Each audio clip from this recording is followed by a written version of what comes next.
Hi guys, welcome. This is your Sameer Kohli sir with the lecture number 2 of the topic called work and energy. पहले lecture में हमने work के बारे में पढ़ा और वर्क और एनर्जी का थोड़ा बहुत रिश्ता पढ़ा। थोड़ा बहुत क्या, वर्क का दूसरा नाम जो है वो एनर्जी है। और एनर्जी क्या है?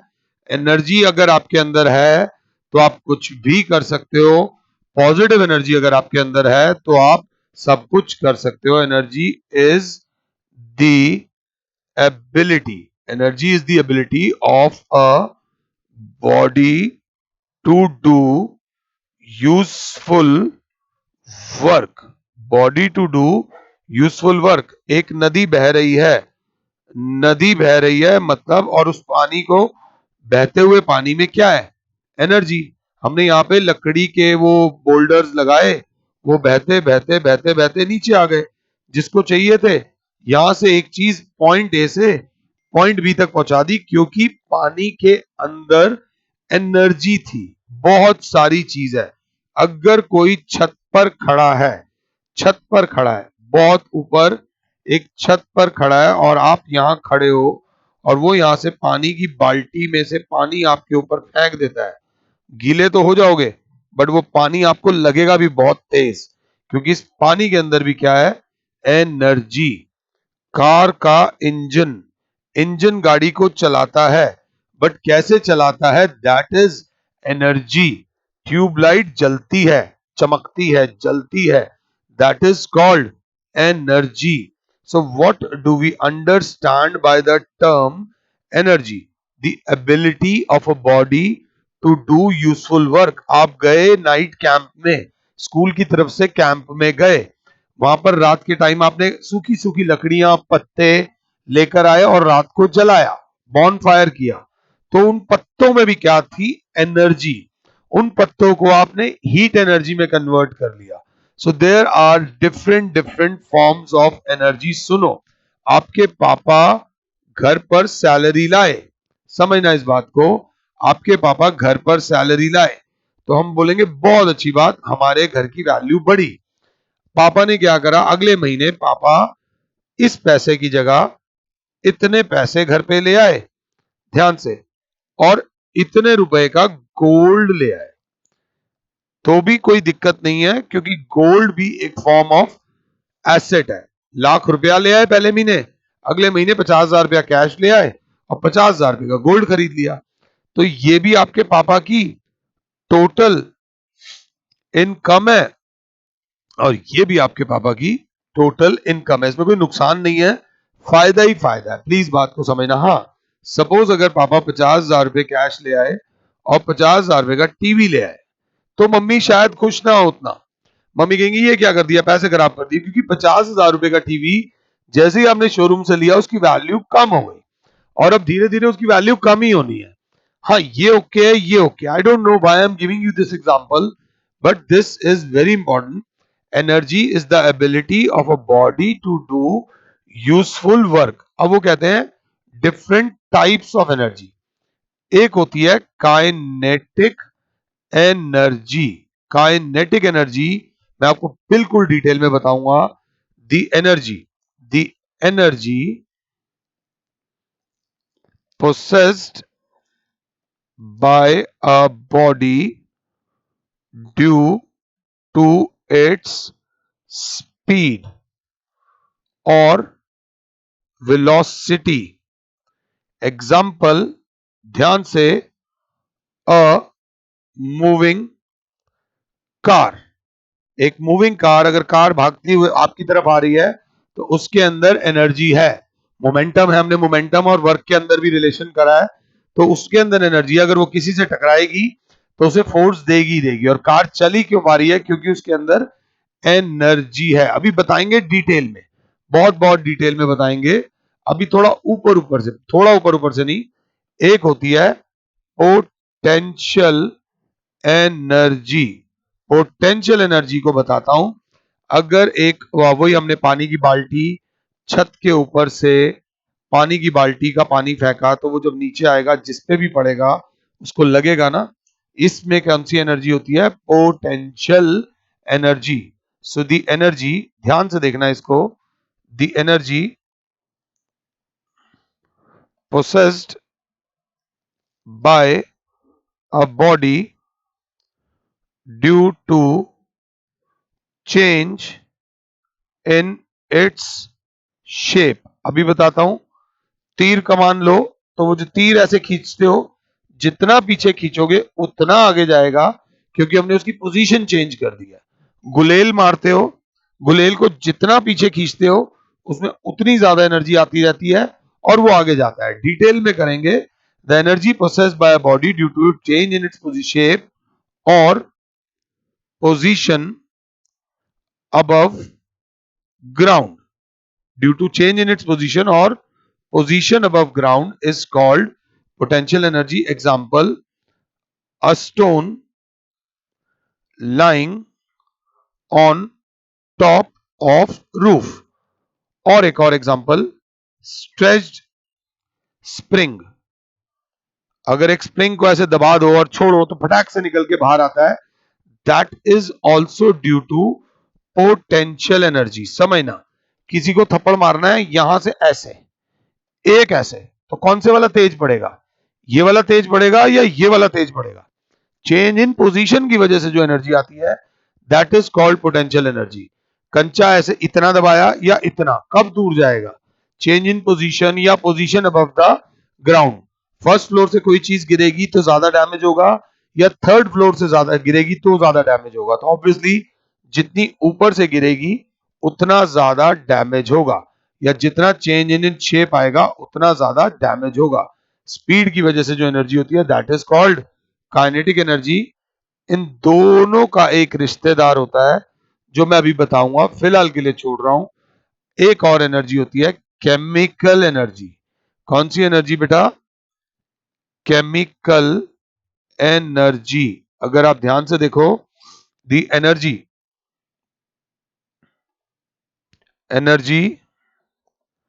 present in bonds of chemical compounds is called chemical energy. खाना खाते हैं, खाना खाकर हमें एनर्जी मिलती है।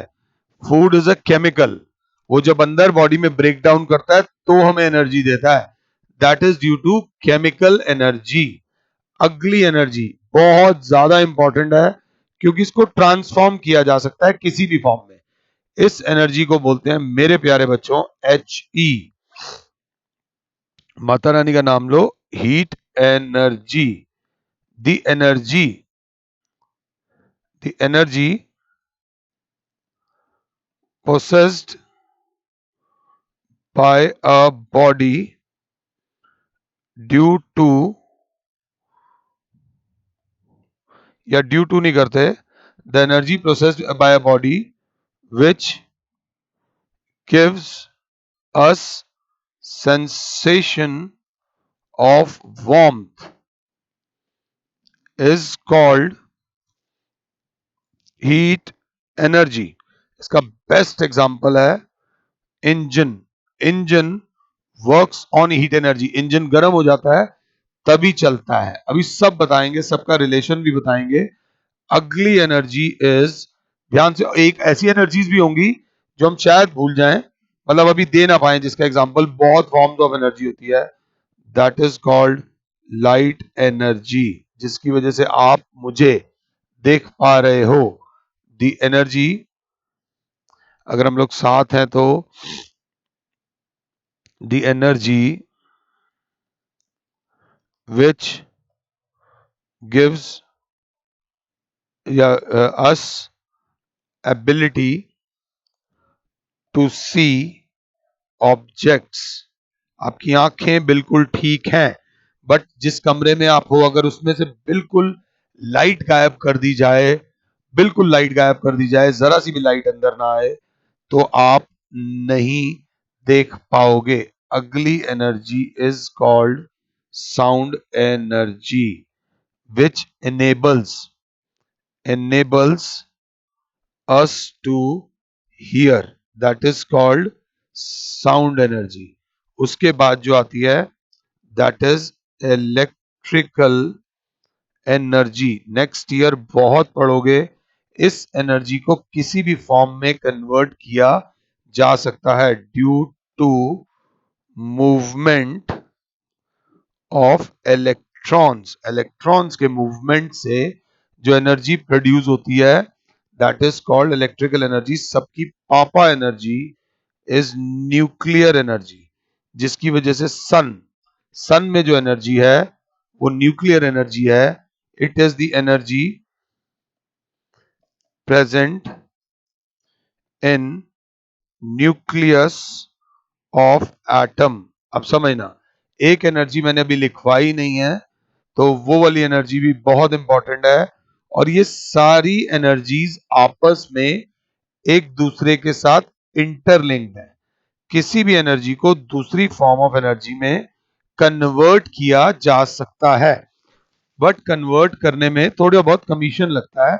एक जो इन सब के जो मैंने हाईलाइट किया है that is called mechanical energy. इस पूरे चैप्टर में हमारी नजर 1, 2 और 3 पे ज्यादा रहेगी।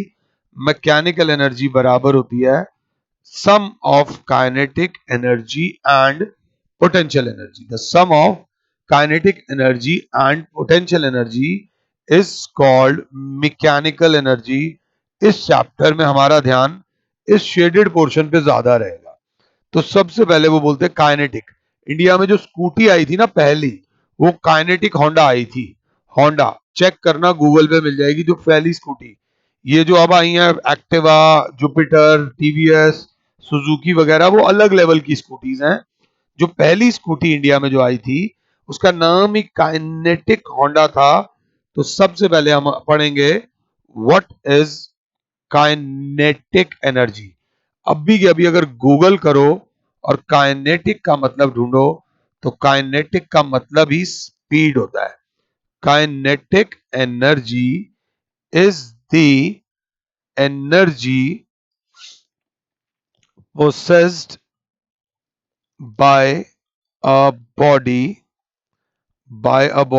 due to its speed or velocity, a moving car, a bullet fired from gun, जिसके लगेगी उसकी जान तक ले लेगी, क्योंकि उसके अंदर कौन सी एनर्जी है? Kinetic energy. हमारा the running blades of fan, इसके अंदर भी कौन सी एनर्जी है? Kinetic energy. ये बहुत सारी फॉर्म्स एग्जांपल्स हैं, 4, 5, 6, 10 एग्जांपल लिखो। एक भागता हुआ शेर आपकी तरफ आ रहा है, तो उसके अंदर भी कौन सी एनर्जी है? Kinetic energy. तो बच्चा बोलता है सर कहना क्या चाह रहे हो? मेरा फोन गिर गया, फिलहाल तो ये कहना चाहता हूं। वो कहते हैं is there a formula of kinetic energy? तो मैंने कहा क्यों नहीं है, आराम से करते हैं। सपोज देखो, आराम से देखते हैं। एक बॉडी है जिसका मास है m, और वो रोल कर रही है, वो घूम रही है।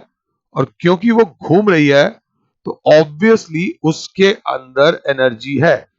घूमते घूमते घूमते घूमते वो रुक गई और उसने इतना डिस्टेंस ट्रैवल्ड करा, इतना डिस्टेंस ट्रैवल करा। तो देखते हैं क्या फॉर्मूला होगा एनर्जी का। तभी ट्रैवल करा क्योंकि उसके अंदर एनर्जी थी। थोड़ी सी इंग्लिश लगाते हैं। Let there be a body of mass, अगर क्लास 7 है, mkg moving on a straight road with an initial velocity of u meters per second। अब इस बॉडी की इनिशियल वेलोसिटी है u meters per second। It travels a distance s meters before coming to rest. आराम से बात करेंगे, कोई हाय तौबा नहीं। एक बॉडी रोल कर रही है, रोल कर रही है, रोल कर रही है, रुक जाएगी, आगे जाके रुकती क्यों है? फोर्स ऑफ फ्रिक्शन की वजह से। ठीक है ये वाली बात क्या नहीं? तो before coming to rest and it undergoes retardation of a metres per second square. यहां रिटार्डेशन लिख दिया इसलिए यहां पे माइनस का साइन नहीं लगाया। अगर एक्सेलरेशन लिखता तो माइनस का साइन लगाता। बच्चे ने बोला सर आपने हमें समझाया था by definition, by definition W is equals to, जल्दबाजी नहीं, W is equals to F into s. इसे मानो इक्वेशन 1, और energy is equals to F into s because W is always equals to E. Work done is always equals to energy. और energy is equals to into S. Sir आपने F तो लिखा ही नहीं, तो मैंने बोला मैं F की जगह लिखूंगा ma, second law of motion, Newton second law of motion की वजह से F की जगह मैंने लिख दिया ma। तो एनर्जी की जगह आ गया M into A into S. अब यहां पर भी तो कुछ हो रहा है, तो यहां पर हमने लगाई थर्ड इक्वेशन ऑफ मोशन, जिसके हिसाब से इस बॉडी की फाइनल वेलोसिटी हो गई 0 metres per second. Final velocity क्या हो गई? 0 मीटर्स पर सेकेंड। तो v square minus u square बराबर होता है 2as। सर v स्क्वायर बराबर है 0 square minus u square is equal to 2 into a की जगह लगेगा माइनस ए इंटू एस। जल्दबाजी नहीं, क्योंकि बॉडी में रिटार्डेशन प्रोड्यूस हुई है। बॉडी आगे जाकर स्पीड बढ़ी नहीं है, बॉडी की स्पीड कम हुई है, दैट इज कॉल्ड रिटार्डेशन। तो बच्चा बोलेगा इसका मतलब minus u square is equals to minus 2as। मतलब माइनस से माइनस कट गया, मतलब ए एस की जगह आ गया you square upon 2।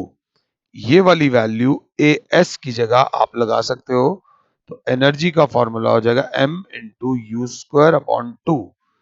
This implies kinetic energy का फॉर्मूला हो जाएगा half into m u square. Kinetic energy क्यों लिखा सर?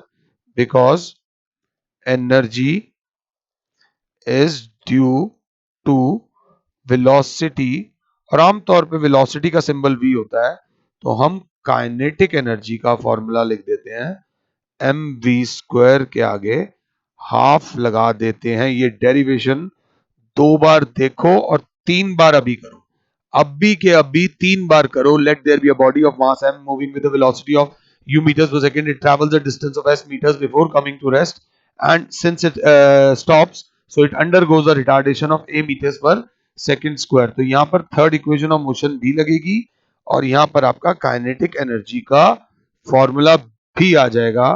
तो kinetic energy is equals to half m v square ah, it depends on mass of body, बल्ले बल्ले, second velocity of body, इस पे भी बल्ले बल्ले, बट वी स्क्वायर है। बट क्या है? V square. ये बात याद रख लेना। काइनेटिक एनर्जी का formula half into m into v square है। तो वो कहता है if velocity is doubled, if velocity is doubled, what happens to kinetic energy? तो देखते हैं। लेट, ये जो काइनेटिक एनर्जी ले रखी है, काइनेटिक एनर्जी चेंजेस टू के ई डैश। तो के ई डैश बराबर हो जाएगा half into m, velocity change होकर वेलोसिटी बिकम्स 2v, डबल होगी ना भाई, तो 2v का whole square. K E dash बराबर हाफ इंटू एम 2 का स्क्वायर 4v स्क्वायर। एकदम 2 से 2 काट मत देना, कट सकता है बट तुम फंस जाओगे। तो के ई डैश बराबर हो जाएगा 4 बाहर ले लो, हाफ एम वी स्क्वायर। एक स्मार्ट बच्चा बोलेगा sir half m v square यहां पर भी है, हाफ एम वी स्क्वायर यहां पर भी है। तो आप क्या कीजिए, आप कीजिए K E dash is equals to 4 times K E, kinetic energy becomes 4 times. मैं आपसे बोलता हूं if v is becomes 3v, के ई डैश निकालो। मैं बोलता हूं इफ m बिकम्स 10m, 10 गुना हो जाए मास, तो के ई डैश निकालो। ये न्यूमेरिकल करने के बाद आपकी वर्क पावर एनर्जी की बढ़िया वाली क्लास खत्म हो जाएगी। इन द नेक्स्ट लेक्चर मैं आप लोगों के साथ थोड़े बहुत न्यूमेरिकल डिस्कस करूंगा। फिलहाल के लिए और Sameer sir is saying you good bye, God bless all, जय माता।